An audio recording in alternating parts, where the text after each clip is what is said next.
Recording in progress. All righty. Minute Masters and Micah here. This is class 4. 1, 2, 3, 4. And this is subjective versus objective morality. Here we go. All right. An art teacher gives an assignment. Now this is just a scenario here. Just getting the gears turning in our mind here. And this assignment determines a large portion of your grade. And here's what it is. Here's the assignment.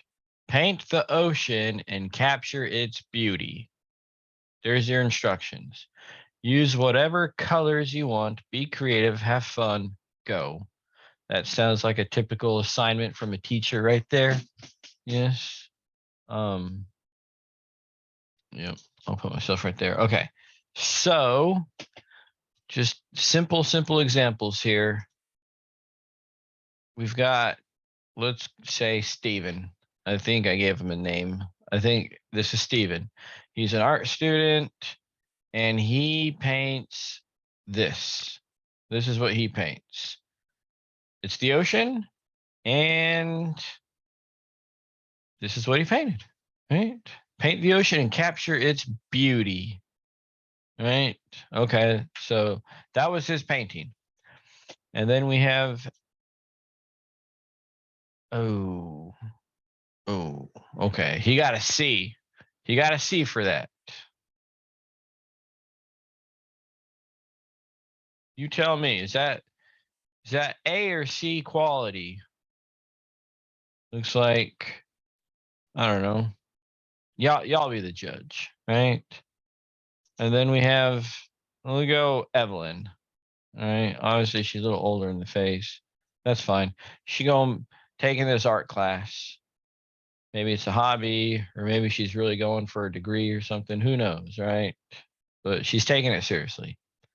And she paints this. I think that's pretty good. Pretty good. She gets a D plus. What? That's a D plus? Okay. Hey, it's whatever. And then we have our last student. Let's call her Sarah. All right. And looks like she's all about some painting. She paints this. And she gets an A plus. It's like, whoa. First off, this doesn't look like the ocean. This looks like, oil leaking from a car on a rainy day, that rainbow colored water.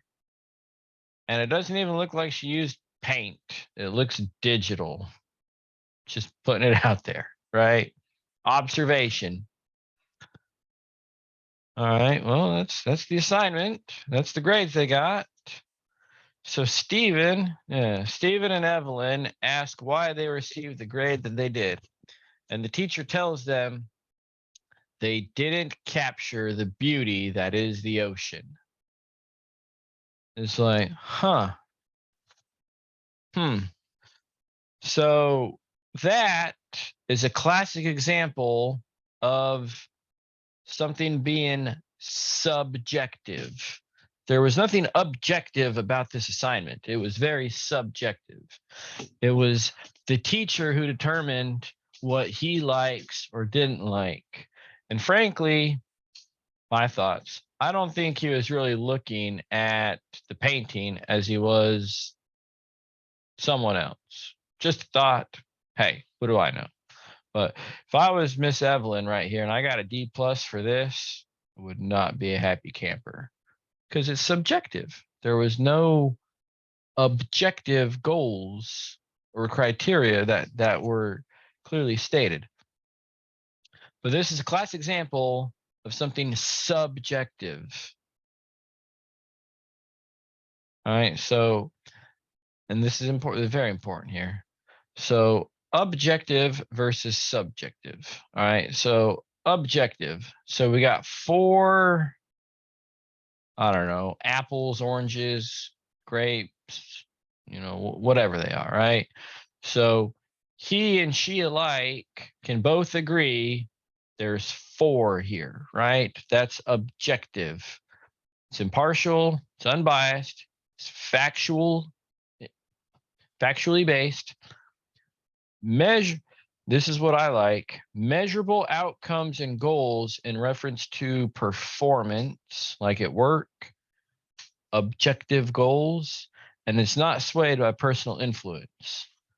And so, simple example, at work, I had a coworker and he was a good worker, but his boss, our supervisor, who was our peer that just kind of got, put in a little higher position, he didn't like my coworker. I won't use any names, but when it came time for the annual review, right? Even though he didn't like the guy, he met all of his objectives. There was like goals met, measurable goals met that he met. So it's not like, I don't like you, you're not getting a raise. You're going to get a bad review. It's like, well, I don't care if you like me. Did I meet all my goals? Yeah. Okay. Well, that's objective, right? Subjective, right? So we got looks like a piece of cake, strawberry. We'll say it's strawberry shortcake. And if y'all know me, I like to eat. Obviously she likes it, but he doesn't, right? So when it comes to the cake, it's like, how is the cake? It was good. It was delicious. It was horrible. Well, that's a subjective opinion, right? Subjective is subject to one's personal opinions, a preconceived notion or a preference and prejudice. And it's not measured with or by any set of standards. I should have put an S in there. So like something objective is verifiable facts, right? Like measuring temperature of the summer or water temperature of the pool, right? You can document it, and it's like that's something objective. Something subjective is, opinions and biases in an editorial opinion piece, right? Anything you read in there is going to be someone's opinion. Yeah, they might add a fact or two, right? But by and large, it's just going to be their opinion. It's subjective, right? And not to say subjective is all in itself bad, it's subjective, right? Like, there's entertainment value to be had with subjective material, right? Like some Capitol record promoted pop star puts out some music, and then you got a regular guy who gives his editorial opinion on it, and he's got, the same kind of sentiment you do towards it. That could be entertaining, like someone affirming what you think about it, right? Not saying it's right or wrong, it's subjective though, right? There's no it's not impartial. It's not impartial by any means. So knowing that, and go back to our assignment here, this is very subjective. Very, very subjective. Obviously, the instructor, for whatever reason, he liked what he saw over here, my guess, right? It's subjective. Or maybe the guy just thinks the ocean is an oil slick. I don't know. Who knows? Subjective. All right. So, what best explains morality? And I think I'm stuck in the corner right there. So I got to stop using that space. So Dr. Frank Turek, he's a PhD. I don't know what he's got a PhD in, but if you've noticed, I follow PhDs. People with that level of education, they got something to say. Whether I agree or disagree, it's just, hey, they're smarter men than I, right? But Dr. Frank Turek, he's got his channel, his radio show Cross Examined, and he's a very smart man. And so his basis is objective morality. He spends a lot of time on objective morality. So a lot of my material I got from him, and all credit goes to him for this material. And this is his quote here. What best explains morality? A theistic God that is immaterial and personal without reference to any religious book. I think that was from his debate with Michael Shermer, what best explains reality. But at any rate, when it comes to morality, atheists, and an atheist is just, so if you look at, the word theist or theistic, the root word for like a god or a higher power, an atheist is someone who doesn't believe in God or a higher power. They can't justify morality in their worldview. They can say there is a moral law, but they can't give any reason why there is a moral law, because there is no standard beyond themselves, right? You can be an atheist and still say murder is wrong, right? But you can't justify why is it wrong. Oh, because it's not nice. That's very subjective, right? An atheist cannot justify why murder is wrong, but they can they can say it's wrong, right? But they can't justify why. Or we could put it this way, and this is Dr. Frank Turek saying this: atheists can theorize how we know murder is wrong, but atheism provides no objective standard that establishes why murder is wrong. And that's absolutely true. Absolutely true. So with morality and atheism, who was morally better? Who was morally better? Going back to that moral compass, right? We all know what this man did. I believe he was the chancellor. We all know what the chancellor did in, Germany circa 1940. And for those who don't know, this is Mother Teresa. And she was in Calcutta taking care of the orphans. Calcutta is in India, for those who don't study geography. Calcutta, India, taking care of the orphans. So morally, who was better? You have to have an absolute moral standard beyond yourself to make that determination, right? You have to. So Richard Dawkins, in video two, I point out Richard Dawkins, PhD, and this is a quote from Richard Dawkins. And if you look at this, looks like he's still on tour. February 2023, Australia and New Zealand. In a universe of blind, and I told you he's, got his PhD in zoology and genetics back in 1966. Don't know when he said this, but this is what he said. In a universe of blind physical forces and genetic replication, some people are going to get hurt and other people are going to get lucky. And you won't find any rhyme or reason to it, nor any justice. There is at the bottom no design, no purpose, no evil, and no good. Nothing but blind, pitiless indifference. DNA neither knows nor cares. DNA just is, and we dance to its music. So if you stop right there and unpack that, right?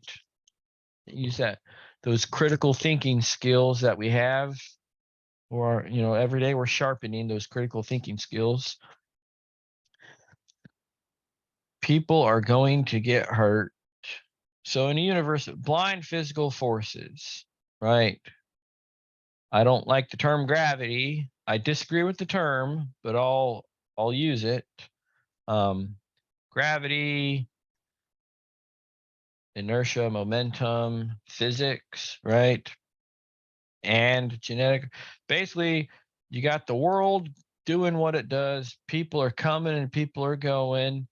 People are gonna get hurt, right? Bad things are gonna fall on you and hit you in the head.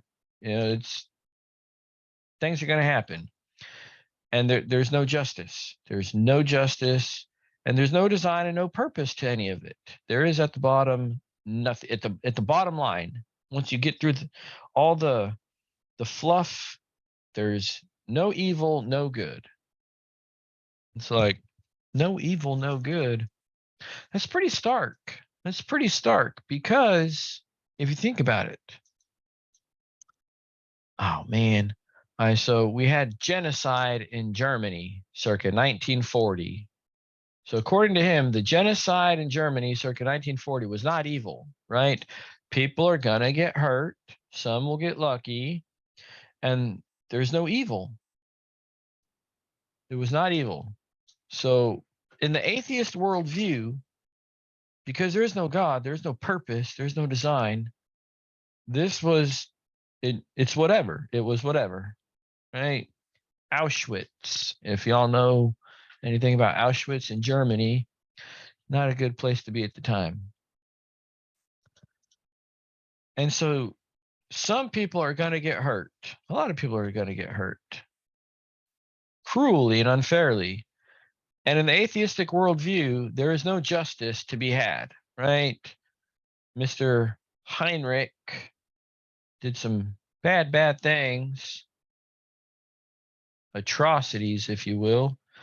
But in the atheistic worldview, there's no justice. There's no, you will find, how do you say it? You won't find any rhyme or reason to it, nor any justice. You won't find any justice. There's no justice. No justice. It's pretty bleak because when you think about it, something that's near and dear to me that kind of keeps me going and lets me know everything's going to be okay is one day there's going to be a white throne judgment. And all this, everything that transpired under the sun is going to get called into question. There will be justice. Oh, yes, a righteous judge on the throne. But in the atheistic worldview, that's not happening. So without a moral standard, there will be no justice for the evil wrought upon the innocent by the hand of man. I just can't get down with that. I'm sorry. That's just, that's what they believe, right? That's their cave, their milieu, their worldview. That's what they believe. But I just like, it's so bleak. It's like something bad happened to your daughter by the hand of someone else, and the dude got away with it. Well, don't you like, we want justice. Innately, we want justice, not in the worldview of the atheist. No. So, per the atheist, Mother Teresa is equal to that of the chancellor. No difference in the atheistic worldview. No difference. Because there's, blind physical force and genetic replication. It's just, it is what it is. We just dance to the music of what's happening. There is no moral standard. And this is what the atheistic worldview looks like, with no objective morality. They have no objective morality. No objective morality is very dangerous and has consequences. Yes, it does. When you have no objective morality, it's very dangerous. Very dangerous. All right. So let's bring it home. Let's bring it home. That was Germany circa 1940, 80 years ago or so, roughly. Let's bring it home with objective morality. Are these people dressed morally? Are they? I mean, I don't know if you can see this guy. He's all tatted up. Looks like these pants are way too big. No shirt. Who remembers sagging? Back in the mid 90s is when it came out, right? Someone just decided, hey, I'm gonna pull my pants below my butt and wear them like that. Don't know how they stay up. Who knows? But then, you know, maybe men in pants just have a hard time. Maybe the Scots with their kilts had something figured out. Maybe. Who knows? And then, the grills. Yeah, grills. In 2006, that was the thing. Have gold teeth in your mouth. Teeth. Teef in your mouth. MOUF. Yes. Yes.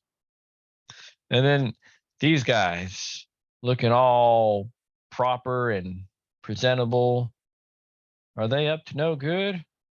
Or are they doing good? You be the judge. And this woman, I think her name's Tammy. Tammy's Trashy Nachos. Are they presenting themselves morally? A picture doesn't make any sounds or noise, but if I had to guess, what this woman is saying is not wholesome or proper, if I had to guess, right? But how do we know if these people are dressed morally? How do we know? How do we know? All right. How about these women? How about these women? Are they dressed morally? And if you say the two women on the left and right, this woman here with the American flag behind her, and this woman on the right walking across the crosswalk are dressed morally, what are you basing that on? What are you basing that on? Likewise, if the women in the middle, this woman here and this woman here, are not dressed morally, what are you basing that on? What are you basing that on?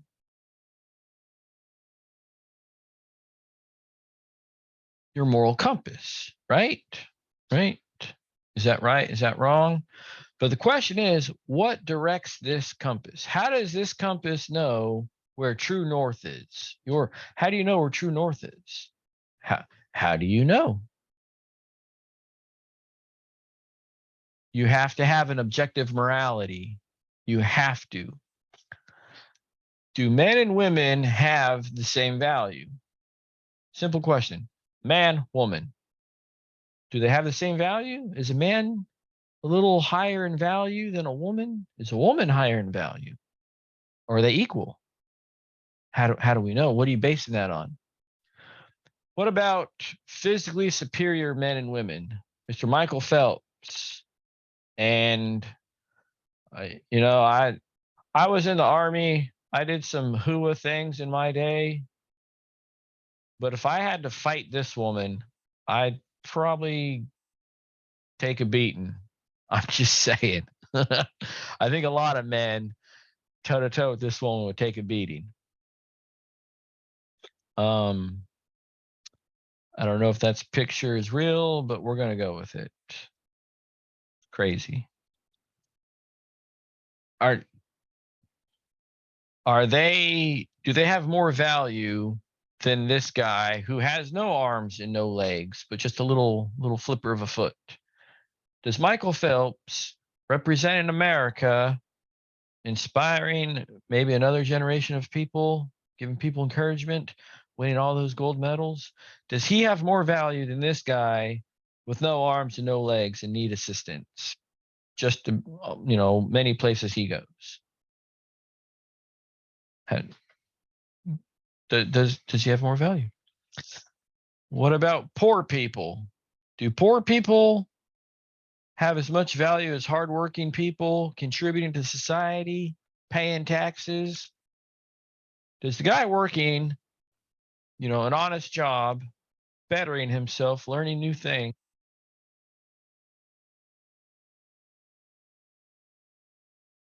The homeless man, I mean, who's got more value? What about children with disabilities, right? And people that, bless their hearts, they probably aren't going to be as productive in society as others. right? Do they have less value because of their disabilities?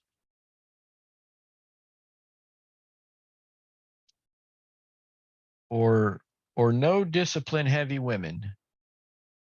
Women like this with no discipline, right? You can say it's genetic. That's suspect, right?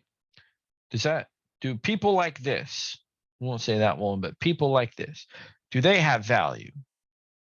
Does Phelps, and I'm going to say Phelps because it's, it's Michael Phelps right there.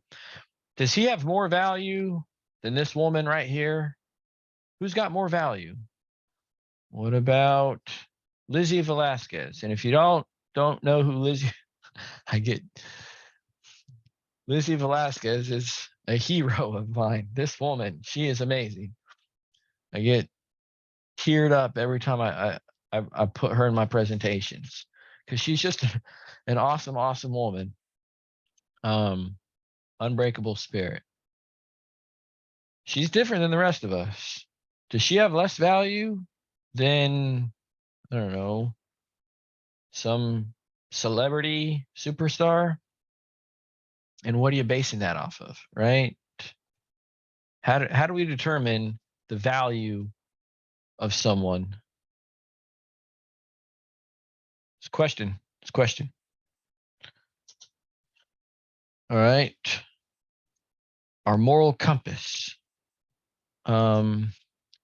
If you're having sex and you're not married, it's not called dating, it's called fornication. If you're having sex and you're not married, it's not called dating, it's called fornication.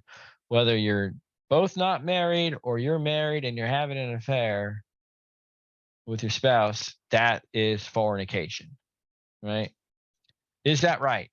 Is it wrong? Does it depend on the situation? If it's not hurting anyone, who cares? As long as I don't get caught, right? Is fornicating right or wrong? And how do we know? Without objective morality, we have no standard to judge if this behavior is morally right or wrong. And I would venture to say that guys looking like this would say, if it's not hurting anyone, who cares, right? If you just ask them, hey, is two people not married, two single people not married fornicating, is that right or wrong?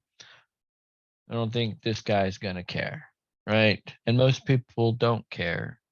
And especially in American culture, we have been trained, I don't like the word groomed, but trained to believe that that's what we need to do. Every weekend you got to go out and find someone, bring them home, fornicate with them, and never call them again.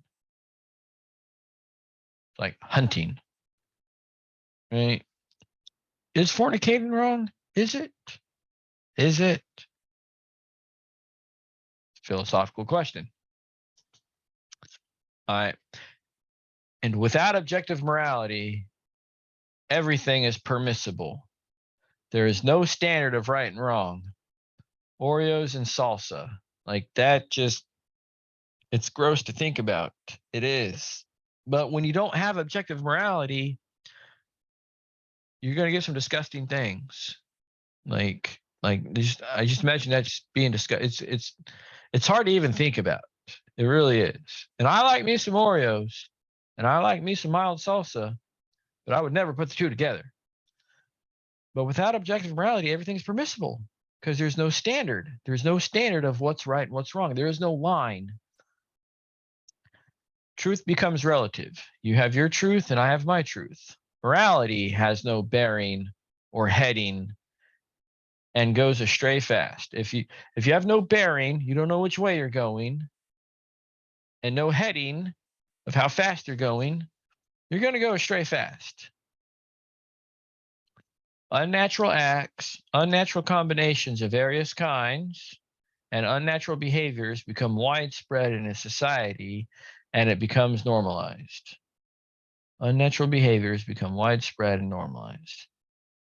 unnatural things become normalized. That's what happens without objective morality.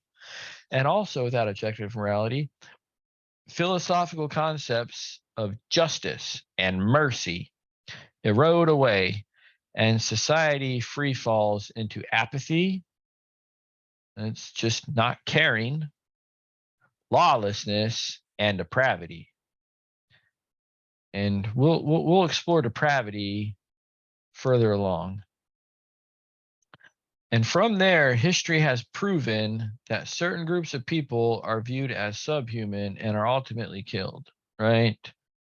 When you have a society that's in free fall with apathy, lawlessness, and depravity, there's that vacuum of authority and power and law and order, right? That there's a void there, and chaos fills it. And there's always going to be a group of people that's going to fill that void of chaos and institute their will. And usually their will is, I don't like this group of people. They're our political opposition. We need to deal with them.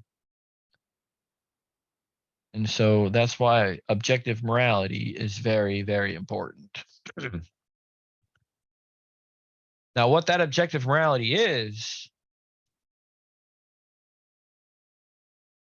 I'll leave that right there. What is that objective morality? Because this is just an intro to philosophy. That's what it is. Okay. I think this kind of concludes it right here for my introduction to philosophy. I'm going to end this, upload this, and hopefully y'all will join me next time. All right. Take care, y'all. God bless.